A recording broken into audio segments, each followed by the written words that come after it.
Student, आज हम आप लोग के बीच क्लास 11th का प्रथम चैप्टर समुच का कुछ पार्ट्स लेके आ रहा हूं, जिसमें फर्स्ट चैप्टर का नाम है समुच्च सेट।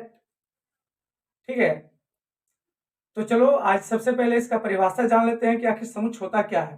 ठीक है, देख सकते हो कि समुच्च ये है। ठीक है, तो समुच्च जो होता है बाबू, सुपरिभाषित वस्तुओं के संग्रह को ही हम क्या कहेंगे, समुच्च कहेंगे।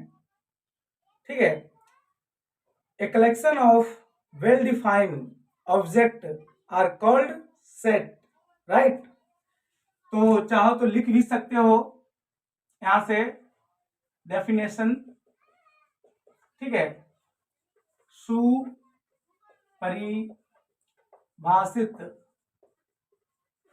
वस्तुओं के संग्रह को समुच्चय कहते हैं। ठीक है, इसी को हम कहेंगे समुच्चय। अब जैसे एग्जाम्पल ये है, क्या आखिर सिद्ध किया हुआ टर्म है क्या, जैसे कि अंग्रेजी वर्णमाला के जो सभी अक्षर होते हैं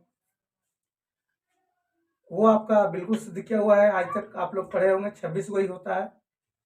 ठीक है, फिर उसके बाद सप्ताह में दिनों की संख्या का संग्रह, फिर साल में महीनों का संख्या का संग्रह, तो ये सभी के सभी आपका समुच्चय कहला जाएगा। इसमें मुख्य बात यह है कि जो आप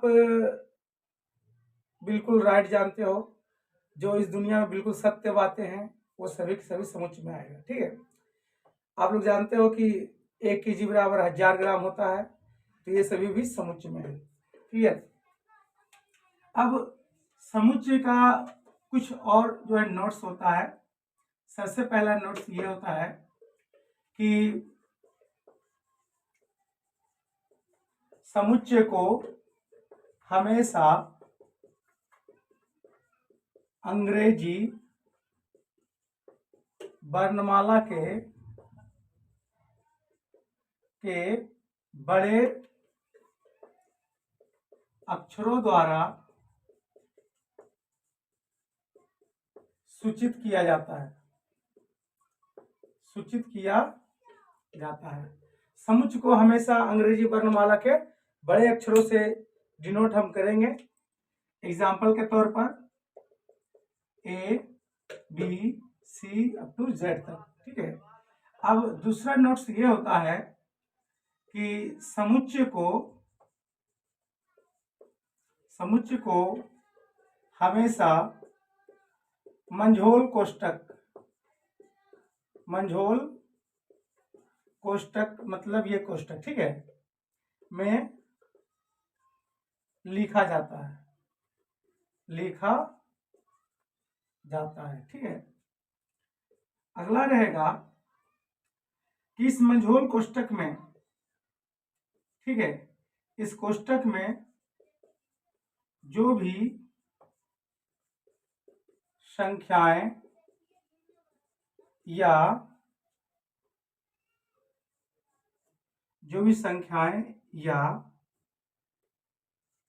पद लिखे होते हैं उन्हें हम सदस्य,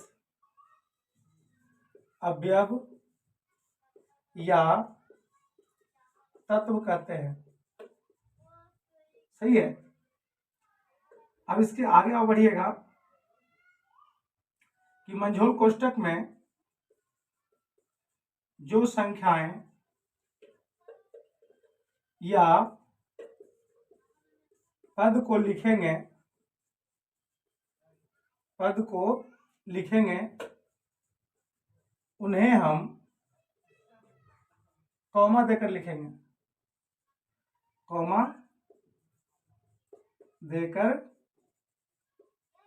लिखेंगे। ठीक है, और इसके बाद भी जो अंग्रेजी वर्णमाला के छोटे अक्षर होते हैं उसको हम अवयव के ही रूप में लिखेंगे।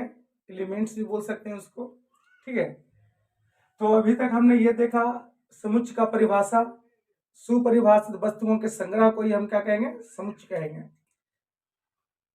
और समुच्चय को हमेशा अंग्रेजी वर्णमाला के बड़े अक्षरों द्वारा सूचित किया जाता है। क्लियर। अब जो है इसके बाद आया कि समुच्चय को हम आखिर किस में कौन सी ब्रैकेट में लिखेंगे, तो हमेशा मंझोल कोष्टक, जिसको आप मंझली ब्रैकेट बोलते हो, ठीक है, उसमें लिखेंगे।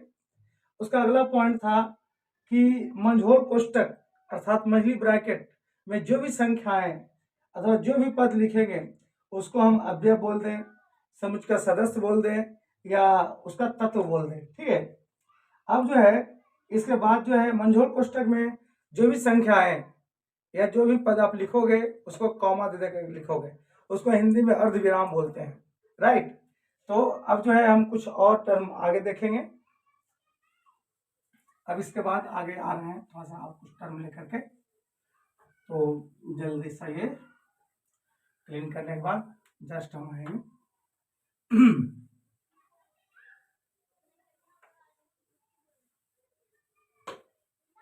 चलिए आपका जो क्वेश्चन है, अब इसमें एग्जाम्पल के तौर पर ये हम ले रहे हैं a बराबर 1 2 3 4 5। तो बच्चे लोग ये देखिए कि ये जो है मेरा, इसको हम पढ़ेंगे कि समुच्चय a बराबर 1 2 3 4 5 है। तो इसमें ये पूरा सिस्टम को हम समुच्चय a पढ़ेंगे, समुच्चय a है ये, ठीक है। अब इसका जो सदस्य या तो अवयव, ये कौन कौन हो जाएगा, जो मंझोल कोष्टक में है, ये सब इसके अवयव कहलाएंगे, ठीक है।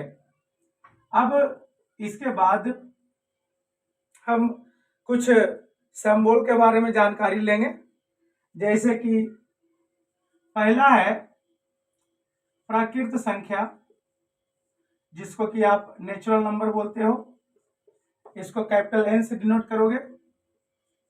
अगला होता है परिमेय संख्या, जिसको आप Q से लिखोगे। अगला होता है आपका वास्तविक संख्या, इसको हम R से लिखेंगे। आगे होगा पूर्णांक संख्या, जिसको हम I या तो Z से डिनोट करते हैं, राइट। अब जो है इसके बाद कुछ एक स्पेशल सिंबल आएगा। तो अभी आप लोग ने क्या सीखा कि भाई समुच्चय जो होता है एक मंझोल कोष्टक में संख्या से फिल किया हुआ एक सिस्टम होता है, और जो मंझोल कोष्टक के अंदर जो भी रहेंगे टर्म उसको हम सदस्य या अवयव कहेंगे। प्राकृत संख्या को बड़ा N से लिखेंगे, परिमेय संख्या को Q से लिखेंगे, वास्तविक संख्या R से, और पूर्णांक संख्या Z से। चलिए अब इसके बाद भी कुछ स्पेशल सिंबल है, अब उसके बारे में भी देखेंगे हम। तो देखा जाए अब जो है एक सिंबल ये है और एक सिंबल ये है, ठीक है। बहुत ही आसान है ये, इसको हम बोलते हैं से संबंधित है या तो संबंधित है, से संबंधित है, ठीक है, या तो संबंधित है या संबंध का चित्र बताता है, मतलब बताता, ठीक है। और ये संबंधित नहीं है, राइट। इसको आप बोल सकते हो बिलोंग्स टू, इसको बोलोगे नॉट बिलोंग्स टू, मतलब से संबंधित नहीं है, राइट। तो अब हम ये देखेंगे कि आखिर इस सिंबल का हम प्रयोग किस प्रकार करेंगे, ठीक है। तो क्वेश्चन रहेगा आपका, क्वेश्चन है समुच्चय A बराबर, यहाँ रहेगा यदि समुच्चय A बराबर 1 2 3 4 5, ठीक है। अब जो है इसमें रहेगा तो रिक्त स्थानों में ये चिन्ह बिलोंग्स टू या नॉट बिलोंग्स टू भरें।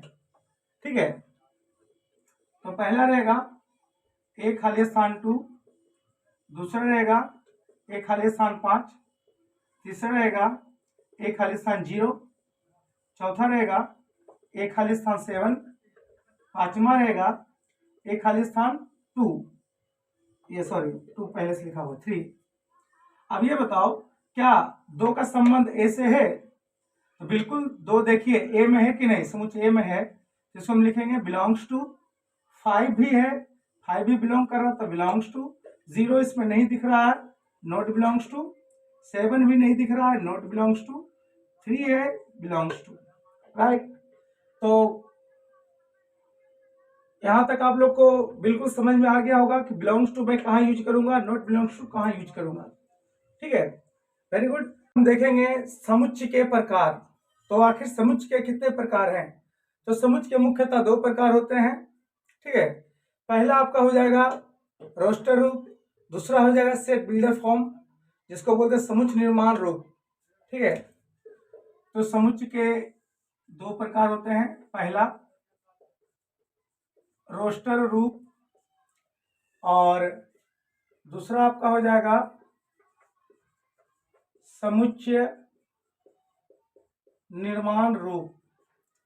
इसको बोलते हैं रोस्टर फॉर्म, इसको बोलते हैं सेट बिल्डर फॉर्म। ठीक है, तो देखा जाए सबसे पहला कि रोस्टर रूप हम किसे कहेंगे। ठीक है, तो रोस्टर रूप जो होता है इसमें हम ये देखेंगे कि पहले जो क्वेश्चन में रहेगा उस क्वेश्चन को समझेंगे, क्वेश्चन को समझ बूझ करके उसके पूरे वैल्यू को एक मंझोल कोष्टक में कॉमा दे दे करके लिखेंगे। ठीक है, तो चलिए मैं थोड़ा सा ये डिस्प्ले पर करता हूं। तो यहां पर से क्वेश्चन रहेगा कि x सच दैट x एक प्राकृत संख्या है जो 7 से कम है। x सच दैट x एक प्राकृत संख्या है जो 7 से कम है। तो देखिए ये सिस्टम इसी को कहेगा रोस्टर रूप में लिखें। तो बहुत इजी है ये। ठीक है, एक प्राकृत संख्या जो 7 से कम है, तो हमको पता है कि प्राकृत संख्या जो शुरुआत होता है 1 से होता है। ठीक है, तो 7 से कम प्राकृत संख्या क्या होगा भाई? तो 1 से लेकर 6 तक होगा। सिंपल से इसके आंसर देना है। एक हम समुच्चय मान लेंगे ए, इसका आंसर 1 2 3 4 5 और 6 जो कि 7 से कम प्राकृत संख्या है। यही इसका आंसर कहलाया। बिल्कुल ही आसान है। ठीक है, नो प्रॉब्लम। इसको हम पढ़ेंगे x सच दैट x। ठीक है, इसको हम समझ बुझ लिए, जो बोला उसका हम आंसर यहाँ पर पुट कर दिए। Very good. अब इसी का उल्टा, जस्ट उल्टा होता है समुच्चय निर्माण रूप। ठीक है, तो हम अब जो देखेंगे समुच्चय निर्माण रूप किसे कहेंगे। आप लोग रोस्टर रूप समझ गए होंगे। ठीक है, एक इसको एक प्राकृत संख्या जो 7 से कम है। इसी टाइप के और बहुत सारे एग्जाम्पल रहेंगे, आप बुक में देखोगे आपसे सॉल्व होगा। ठीक है, अब हम आते हैं समुच्चय निर्माण रूप में कि आखिर उसको हम कैसे सॉल्व करेंगे। तो समुच्चय निर्माण रूप क्या होता है कि इस रूप में सबसे पहले हम मंझोल कोष्टक देंगे, उसके बाद एक चर x लेंगे और उसके बाद कॉलन या तिरछी लकीर।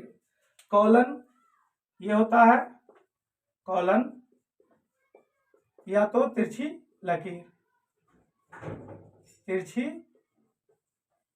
लकीर, दो में से कोई भी देंगे। इसी को इंग्लिश में सच दैट कहा जाता है। ठीक है, तो कॉलन या तिरछी लकीर दे करके आप लोग इसको फिर से एक चर पद x लेंगे, उसके बाद जो है हम इसमें वर्क करेंगे। अब हम देखते हैं क्या रहेगा क्वेश्चन। ठीक है, क्वेश्चन ये है कि a बराबर 1 2 3 4 सपोर्टेड, यही क्वेश्चन है, को समुच्चय निर्माण रूप में लिखें। इसको समुच्चय निर्माण रूप में लिखना है। तो क्या होगा इसका आंसर? अब हम देख रहे हैं इसको कि ये 4 है, ये बिल्कुल 5 से कम एक प्राकृतिक संख्या है, तो आप इसको ऐसे लिखना है x सच डेट x, ठीक है, एक संख्या नहीं, प्राकृतिक संख्या है जो 5 से कम है। बस हो गया आंसर, ठीक है। समुच्चय निर्माण में यही ध्यान देना है कि आप मंझोल कोष्ठक के बाद एक चर पद x लीजिएगा, उसके बाद कॉलन का साइन दीजिएगा, जो 2 पॉइंट होता है, उसके बाद फिर से चर पद लिख दीजिएगा x, उसके बाद जो होगा आपका आंसर के अकॉर्डिंग उसको आप लिखिएगा। दूसरा बात है, ये पहला था, ये दूसरा, ये जो हो जाएगा ये 1 4 आपका 9 16 इत्यादि, चलो इतना ही तक रहेगा। अब इसको बोलेगा समुच्चय निर्माण रूप लिखें, तो नो प्रॉब्लम, इसमें x सैचुरेट x, ठीक है, इतना लिखोगे। अब इसके बारे में जानना है, देखिए 1 का स्क्वायर 1, 2 का स्क्वायर 2 4, 3 का स्क्वायर 9, 4 का स्क्वायर 16, ठीक है, इतना है, 1 4 9 16। अब इसमें ये देखोगे कि जो टर्म स्थिर रहेगा उसको आप स्थिर रखोगे, और जो बदलेगा उसको आप प्राकृतिक संख्या मान लेना, नेचुरल नंबर मान लेना, ठीक है। तो आप देखोगे इसका पावर जो है सब स्थिर है, बट इसका जो बेस है वो बदल रहा है, तो बेस बदलेगा उसको n मानेंगे, पावर में 2 है, ठीक है। अब ये n है आखिर क्या भाई? तो n संबंधित है नेचुरल नंबर से, n belongs to natural number. अब ये बताओ, नेचुरल नंबर तो बहुत सारा होता है भाई, तो यहाँ पर ये मात्र 4 तक है, इसको आप लिख सकते हो n less than 5 equal to नहीं, ठीक है। तो ये आपका समुच्चय निर्माण रूप, इसी जैसा आप और होमवर्क अपने बुक से सॉल्व कर सकते हो। इसके लिए थैंक यू।